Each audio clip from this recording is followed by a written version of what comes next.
Hall of Fame drummer and lyricist succumbs to brain cancer. Neil Peart, the virtuoso drummer and lyricist for Rush, died Tuesday, January 7, in Santa Monica, California, at age 67, according to Elliot Mintz, a family spokesperson. The cause was brain cancer, which Peart had been quietly battling for 3.5 years. A representative for the band confirmed the news to Rolling Stone.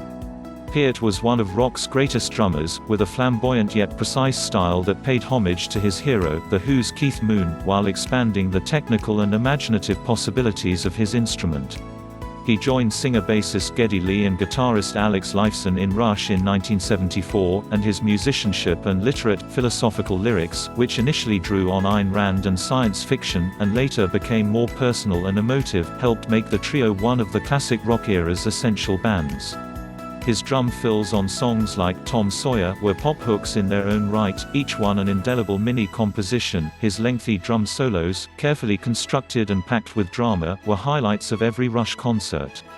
In a statement released Friday afternoon, Lee and Lifeson called Peart their friend, soul brother and bandmate over 45 years, and said he had been incredibly brave in his battle with glioblastoma, an aggressive form of brain cancer. We ask that friends, fans, and media alike understandably respect the family's need for privacy and peace at this extremely painful and difficult time, Lee and Lifeson wrote.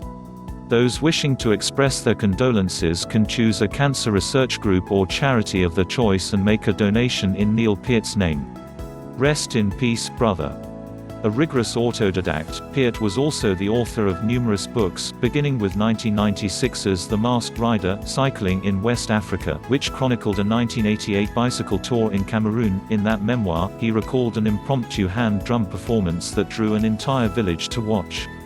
Peart never stopped believing in the possibilities of rock, a gift beyond price. He called it in Rush's 1980 track, The Spirit of Radio, and despised what he saw as over-commercialization of the music industry and dumbed-down artists he saw as panderers. It's about being your own hero, he told Rolling Stone in 2015. I set out to never betray the values that 16-year-old had, to never sell out, to never bow to the man. A compromise is what I can never accept. Peart was a drummer's drummer, beloved by his peers. He won prizes in Modern Drummer's annual Readers' Poll 38 times, and was a formative influence on countless young players. His power, precision, and composition was incomparable. Dave Grohl said in a statement released Friday. He was called the Professor for a reason, we all learned from him.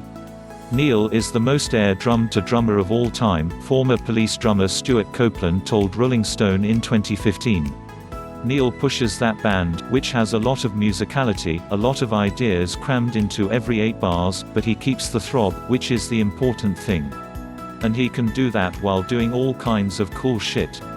Rush finished their final tour in August of 2015, after releasing their last album, Clockwork Angels, in 2012. Peart was done with the road. He questioned whether he could stay physically capable of playing his demanding parts, and was eager to spend more time with his wife, Carrie Nuttall, and daughter Olivia.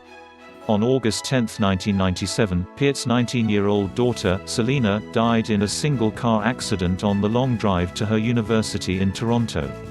5 months later, Selena's mother, Peart's common-law wife of 23 years, Jackie Taylor, was diagnosed with terminal cancer, quickly succumbing. Shattered, Peart told his bandmates to consider him retired, and embarked on a solitary motorcycle trip across the United States.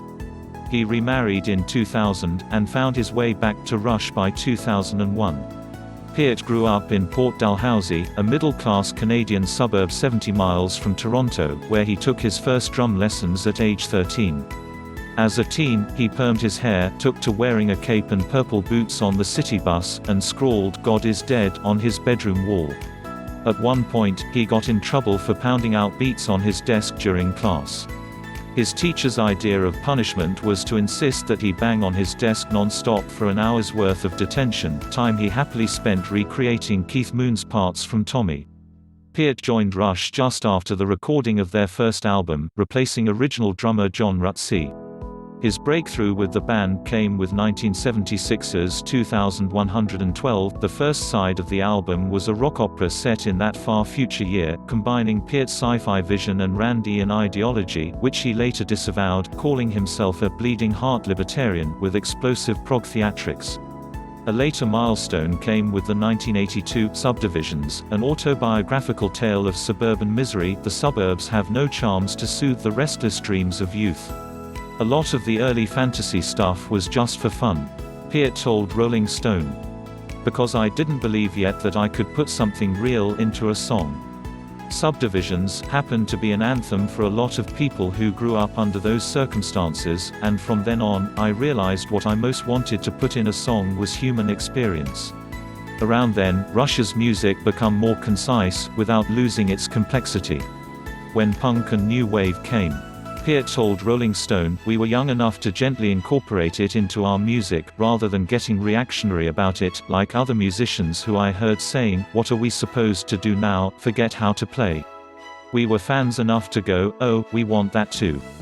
And by 1981's Moving Pictures, we nailed it, learning how to be seamlessly complex and to compact a large arrangement into a concise statement."